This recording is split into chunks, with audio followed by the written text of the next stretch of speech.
A Father's Devotion, the story of Kwame Osei in the lush, rolling hills of Ghana's Ashanti region. Kwame Osei stood on the balcony of his expansive estate, watching the morning mist dissolve over the verdant landscape. At 45, he was a successful businessman whose wealth was matched only by the depth of his love for his family. Kwame's family was his greatest treasure. His wife, Abina, was a respected pediatric nurse whom he had met during his university years. Their children were his pride and joy: Arua, his 16-year-old daughter, a brilliant student with dreams of becoming an engineer; Kofi, his 13-year-old son, a passionate soccer player; and Kwesi, his 10-year-old youngest, a curious and inventive child who loved building intricate models. Unlike many wealthy fathers, Kwame was deeply involved in his children's lives. He wasn't the type to use wealth as a substitute for presence. Every evening, regardless of how demanding his business dealings had been, he made time for his family. This particular evening was no different.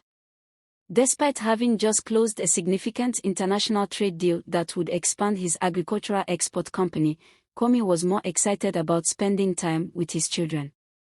"Arua," he called, "can you help me understand this engineering problem you mentioned?" His daughter's eyes lit up.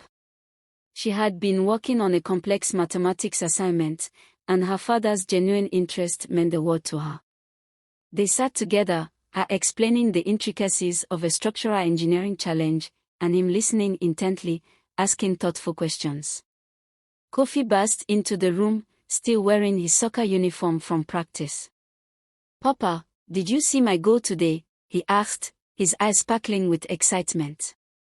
Kwame pulled out his phone, showing Kofi the video he had recorded during the match. "You were incredible, my son," he said, his pride evident in every word.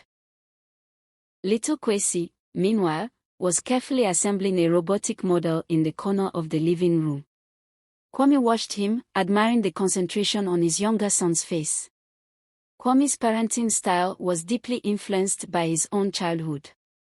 Growing up in a modest home in Kumasi, his father had been absent, focused solely on providing financial stability. While well-intentioned, that approach had created emotional distance. Kwame had promised himself he would be different. His wealth was a tool, not a barrier. He used his resources to provide excellent education, opportunities, and experiences for his children, but never as a replacement for love, attention, and understanding. His approach extended to his professional life as well. His company, Osei Agro-Exports, was known not just for its financial success, but for its ethical practices. He employed hundreds of local farmers, providing fair wages and supporting community development.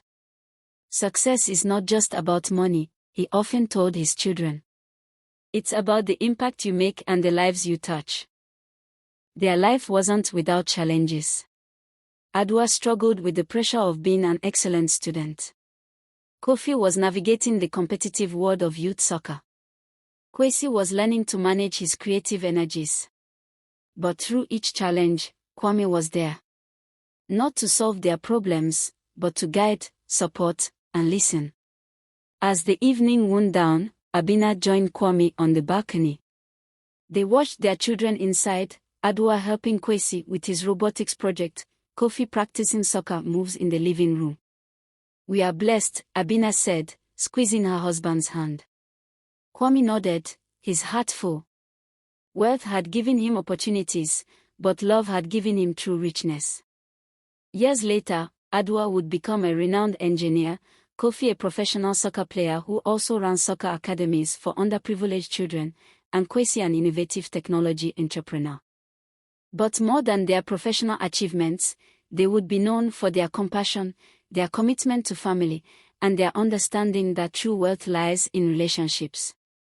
And at the center of it all was Kwame Osei, a father who had learned that the most valuable investment is not in stocks or businesses, but in the hearts of those we love. As months turned into years, Kwame Osei's approach to fatherhood began to ripple through his community in unexpected ways. People started noticing something different about him, a genuine, purposeful engagement with his family that stood out in a world often consumed by material pursuits. Local business associates would marvel at how Kwame would politely excuse himself from important meetings to attend his children's school events. Colleagues who once prioritized work above all else began to question their own family dynamics. What started as Kwame's personal commitment became an unintentional social movement. Men in his professional and social circles began to observe and reflect on their own parenting styles. During a local business forum, a younger entrepreneur approached Kwame. "How do you manage to be so present for your family while running such a successful business?" he asked. Kwame's response was simple yet profound. "My children are not an interruption to my work," he explained. "They are the very reason I work." Kwame didn't just talk about family love, he demonstrated it consistently. When Kofi struggled with a difficult soccer tournament, Kwame was there not just as a supporter, but as a mentor. He helped Kofi understand that success wasn't about winning, but about personal growth and teamwork. For Arua, he created opportunities beyond her immediate academic environment. He connected her with female engineers, sponsored her participation in technology workshops, and ensured she understood that her dreams had no limitations. With Kwesi, he nurtured the boy's inventive spirit. Instead of buying ready-made toys, he would spend weekends helping Kwesi design and build his own models, teaching him problem-solving and creativity. Inspired by the interest from other parents, Kwame started organizing monthly community workshops. These weren't lectures, but interactive sessions where fathers could share experiences, challenges, and learn from each other. The workshops covered topics like effective communication with children, balancing professional and family life, understanding and supporting children's unique passions, creating emotional safety at home in a society where masculinity was often associated with emotional distance. Kwame was changing narratives. He showed that true strength wasn't about being stoic or detached, but about being vulnerable, present, and genuinely connected to one's family. Local media began featuring stories about his approach. "The businessman who puts family first," one headline read. But for Kwame, it wasn't about publicity, it was about authentic living. The most significant transformation was happening within families around him. Fathers who once believed their primary role was financial provider now understood the importance of emotional investment. Schools in the region noticed a change. Teachers reported more engaged parents, particularly fathers who were now actively participating in their children's education and emotional development. One evening, during a family dinner, Arua asked her father, "Papa, did you always know you wanted to be this kind of father?" Kwame's eyes softened. "No, my daughter. I learned by understanding what I missed in my own childhood. Every day, I choose to be different." Abina, listening quietly, squeezed his hand, a testament to their partnership and shared vision of parenting. As his children grew older, the seeds Kwame had planted began to bear fruit. They weren't just successful in their careers, but they were compassionate, emotionally intelligent individuals who understood the value of human connections. Kwame Osei had done more than raise a family. He had started a quiet revolution of fatherhood, one of love, presence, and genuine commitment. The story of Kwame Osei was no longer just about one man and his family. It had become a beacon of hope, a model of what intentional, loving parenting could achieve. Kofi Osei married Oma, a sports physiotherapist he met during his professional soccer career. Inspired by his father's approach, he was determined to be a present and loving husband and father. When their first child, Yo, was born, Kofi committed to being an involved parent. Despite his demanding career as a professional soccer player and later as a youth sports academy director, he prioritized family time. Every evening, Kofi would sit with Yo, helping him with homework, playing soccer in their backyard, and sharing stories about personal growth and character. He remembered his father's lessons about success being more than just achievements. Kofi's approach to parenting mirrored Kwame's. He understood that true success wasn't measured by trophies or financial wealth, but by the impact one could make in their children's lives.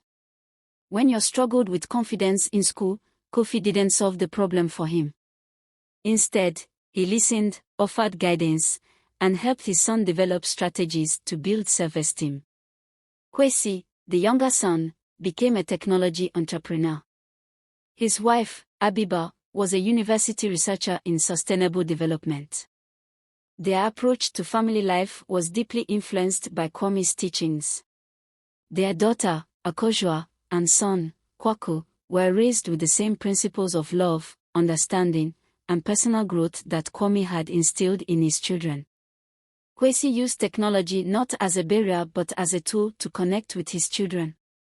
He would work from home often, ensuring he was present during crucial moments of their childhood. When Akojua showed interest in coding, Kwesi didn't just buy her a computer. He sat with her, learned alongside her, and created collaborative projects that strengthened their bond. Both Kofi and Kwesi maintained their father's core belief: family is not an interruption to work, but the very reason for working. They organized family dinners where everyone shared their day's experiences.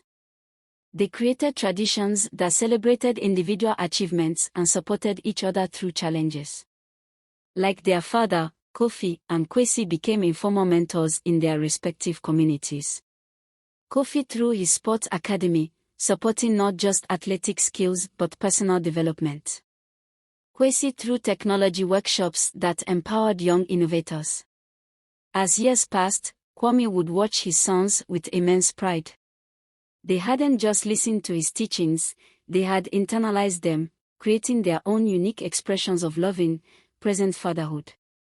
The legacy of Kwame Osei wasn't just about financial success or professional achievements. It was about creating a generational blueprint of compassionate, engaged parenting. His sons had become living proof that love, when consistently and genuinely expressed, could transform not just a family, but potentially an entire community's understanding of what it means to be a father.